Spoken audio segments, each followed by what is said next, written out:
r/ask Reddit. What brands or companies are actually evil? Chiquita Banana Company have allegedly been involved in the deaths of trade unionists and threats to their families. Weren't they responsible for overthrowing the government of Honduras and replacing the government with a dictatorship? Hence the term Banana Republic. Luxottica. This is one company that runs a monopoly on 80% of glasses in the USA. They also own the eyeglasses stores and the insurance companies and eye doctor chains. Ever wondered why glass and a bit of plastic costs as much as a smartphone? Not only do they own the major brands, they own the optical stores that sell those brands. A few products are made in Europe but most are made in China. I read that their premium glasses cost $15 to make and retail for $400. At one point they refused to stock Oakley. Oakley went bankrupt. Then they bought it. Pure evil. A lot of brands tout that they are made in Italy, but only a fraction of the work has to be done in Italy for them to claim that. So basically everything is made in China but the screws and they assemble it in Italy. They are why Oakley glasses now look like everything else. They were one of the last holdouts until Luxottica banned Oakley from their retail locations. It crashed their stock value and then bought controlling interest on the cheap. Love Oakley or hate them back in the day, at least they were distinctive. I've heard bad things about Susan G. Komen. I saw a change collection jar for them recently at a checkout lane. There were stickers on it that spelled out coins for a cure, but someone had peeled off the eye. I wish I could high five whoever did that. The National Football League sent a crooked doctor to testify before Congress and lie about football turning players' brains into mush. They destroyed the career of the researcher who discovered it. They threatened lawsuits against journals that published the research. They actively misled players about the danger. Yes, everybody knew you could get a concussion playing football, but the league led players to believe it could be managed like any injury. Just get a couple weeks rest and it will heal. The league knew everyone causes permanent damage that never heals and lied to players about it. When ESPN co-produced a documentary about all this with PBS Frontline, the league forced them to disavow it and take their name off it or risk losing coverage access.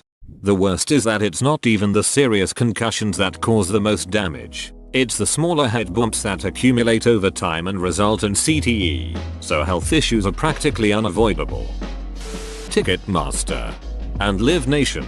Are they the same company? So duck cause they own all the big venues as well. 10 years ago got great seats to every show. Now this ducking waiting room is BS. Remember, Ticketmaster's bullshit is all a way to hide the real ticket prices both from fans who like to get sucked in thinking they have a chance for a reasonable price and from artists who get to think they're keeping prices low for their fans while still getting paid what they want. Ticketmaster is the face of evil. But it's all just the hey look over here. This is the evil thing to pay attention to, which the rest of the live concert industry hides behind and pretends they're all innocent in this. Nestle. The CIA has stated water isn't a human right and has lobbied to push legislature to make that a reality. Thankfully to no success yet. They literally killed babies with their formula bullshit in Africa. Shit, you're right, I forgot about that. They're ducking terrible. Nestle stories are a series of stairs of bullshit and evil. Every step leads to more evil and you're so blindsided by the bullshit of how can they get away with this, that you don't notice the even worse step you're about to go into. College Board and paying for electronically sending your SAT scores to each college are like $20 when you can do it for free. How can you do it free? A fee waiver, but College Board still only provides that if you have free or reduced lunch. It's a duct system if we're being real. Wells Fargo. This needs to be higher. I can't believe anyone is still doing business with Wells Fargo. Comcast and all of the other telecommunication companies. Top 5 evil companies. Honestly, I don't think the US is aware how much we hold ourselves back pretending telecommunications infrastructure is a remotely fair market. Telecom is the perfect example of the antitrust workaround. There is no proper anti-collusion antitrust protections in the US. Union Carbide. One night, a pesticide plant in India leaked methyl isocyanate on the city of Bhopal. 500,000 were exposed, 16,000 died, and 40,000 were permanently disfigured or disabled. They spent years trying to cover it up and get out of any responsibility. The pyramid schemes. I am a business owner, you should have taken my job offer, now you're locked in because corona and no money, hahe. Basically any fast fashion brand, H&M, F21 etc. Oh buddy, the shit I could tell you. I currently work for a major fashion retailer. Their clothes are made in the same sweatshops as the cheap brand. Literally the only difference is the brand label that gets sewn in and the price they're sold at. The warehouses and stockrooms are full of fleas and rats. Workers are paid below minimum wage, then topped up with bonuses that are kept out of reach. Get less than minimum required breaks and do not get statutory sick pay. And yes, this is illegal as duck. That's just the tip of the shitberg. Fashion companies work sweatshops in US territories like Saipan, so they can put made in USA on the labels, but the territories don't follow US labor laws. Then they import workers from places like Indonesia and Malaysia. I can't remember the last time I saw clothing labeled made in USA. Ducking banana companies. Seriously, look up their history. They would topple entire governments just to be able to pay workers like garbage and sell the bananas to the states. Amway, they're a MLM company that preys on the ignorance of poor people. The DeVos family became billionaires of what is essentially a pyramid scheme. Doofenshmirtz Evil Inc. To be fair, he had a hard life. Raised by ocelots. His parents didn't even show up to his birth. De Beers and their Blood Diamond. Child slavery cartel. Diamonds aren't even rare. They just keep a hold on the supply to make us think so. I'm creating a competing company selling certified blood diamonds. 4 children die in the process of bringing the diamond to you. Guaranteed. Facebook.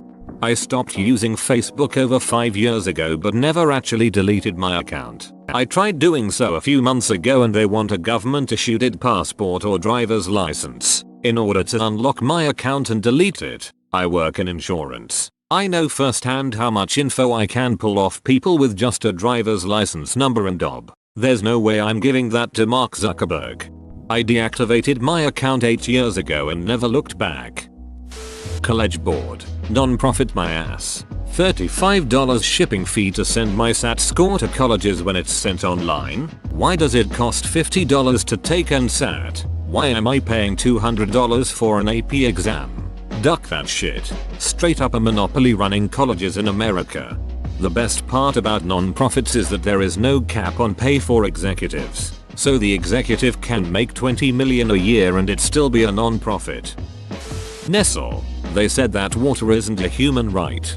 The one opinion, which I think is extreme, is represented by the NGOs, who bang on about declaring water a public right. That means that as a human being you should have a right to water. That's an extreme solution. The other view says that water is a foodstuff like any other, and like any other foodstuff it should have a market value. The quote, if anyone's interested. He didn't exactly say it wasn't a human right, but it was along the same lines. DuPont knowingly poisoned the entire US with a chemical that stays in your body forever and causes health issues and birth defects. There's a whole movie about it called Dark Waters. I believe they're still fighting in court over it since it happened quite a while ago.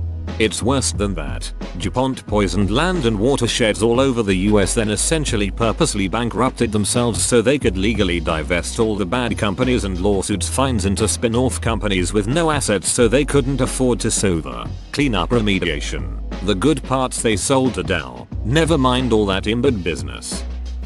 Vera Bradley. Hello Sweatshop. Their factories are funneled full of refugees from Burma, Guatemala, Sierra Leone. They are drastically underpaid, obviously, and stuck in these huge yet cramped sweatshops. Little sweatshops. My boyfriend when I was in my 20s. He worked in factories through Manpower or some such staffing agency. They placed him there for a few months. He learned that they keep the guards on short-term assignments, probably so they can't get enough evidence to turn them in. It was ducked. He said they gave the workers these paper-feeling pajama things and slip-on cheap sandals. They weren't allowed to bring anything into the sweatshop. Not a bag or a phone. Not a lunchbox. They couldn't bring cell phones into the entire facility. My boyfriend was also held to the cell phone rule. He would have to call me from the parking lot before he went in, because even he wasn't allowed to bring his phone into the building. He wasn't allowed to bring a lunchbox either. It was bizarre. The folks were worked to near torture conditions, like not being able to use the restroom, not being able to leave the building during a shift. He said they would work for undetermined length shifts. He wasn't ever given much information about production, about internal affairs. He was just told to watch these crowded rooms. He was supposed to make sure people weren't talking to each other. They weren't allowed to take breaks. It is seriously ducked. And this modern wage slavery happens in the United States. This is why I stopped buying their bags. When they moved from their USA plant, I was afraid this exact thing would happen. I have bought a couple of second-hand bags from thrift stores, but reading this it makes me want to toss them too. PETA. When I was first vegetarian I found PETA thinking PETA helped animals. After doing research I realized if PETA were to see any animal the first thing they will think about is killing it. PETA as the autism speaks of animal rights activism. This is the most accurate description of PETA I've ever read. Diet water companies. MLM companies. It's controversial, but if you look into PETA on YouTube you will see stuff like the time they killed a chihuahua who had an owner or heir of PETA's animal shelter. Yep, that shelter with an 80% kill rate. Exxon paid any scientist who wrote a disinformation paper on climate change. It worked. This continues to floor me. I actually know people in real life who insist the 97% of scientists who believe in climate change are being paid off, not the other way around. That's just amazingly stupid. The tech companies that build in obsolescence in their products should duck right off. Switching parts from metal to plastic, lowering the life expectancy, but keeping prices the same. Nah, raising the prices. The Bluth Company. Oh come on, it was just some light treason. Land O'Lakes. It's a farmer's coup that's supposed to help members, but instead of using many ingredients from their members, they instead, for example, are cutting down jungles to produce palm oil to make fake butter from. It tastes terrible, and it's even worse for the environment. But they have a Native American in their logo. Goop. They honestly seem more stupid than evil, but I agree that they are unethical. Charming because they are cutting down Canada's boreal forest and putting several species at risk of extinction. Also because their ads make everyone uncomfortable. Disney has stolen content from smaller creators, the Simba vs. Kimba thing, specifically because they knew that said smaller creators wouldn't be able to fight the legal battle. TikTok. It has an algorithm that favors sexual videos, even when probably half of its audience is under 15. So pretty much the app promotes sexual and inappropriate content to kids. Equifax. No reason they should still be trusted with personal information or credit anymore. AIG. Price fixed for profit insurance against your health. Frankly I could write a list because I believe most companies listed on the stock market are dissociated from their own leadership goals and abuse the entire economy. Capitalism has run amok. I don't disavow currency but just short of it. All markets need a lot better regulation. Not a company, but Scientology, and Tom Cruise. That guy is scary and evil. Sweetums. Towing companies. This should be higher. Everyone has a shitty tow company story. They prey on poor people. I had my car towed from the mechanic because the mechanic went under and couldn't pay their rent. They wanted 1k to get my non-working car out and 50 for me to get my stuff out of it. Big chicken companies, like Tyson and Purdue, who duck over their farmers, causing them to continuously be in debt, allowing the company to keep a thumb on them. Also mistreatment of the chickens themselves. Just watched Super Size Me 2, and it has opened my mind even more to this reality. Whoa, you made it to the end? You're a ducking beast. I'll cut you a deal. Smash like and subscribe for more curated content, bruh. It's free and that's a great price.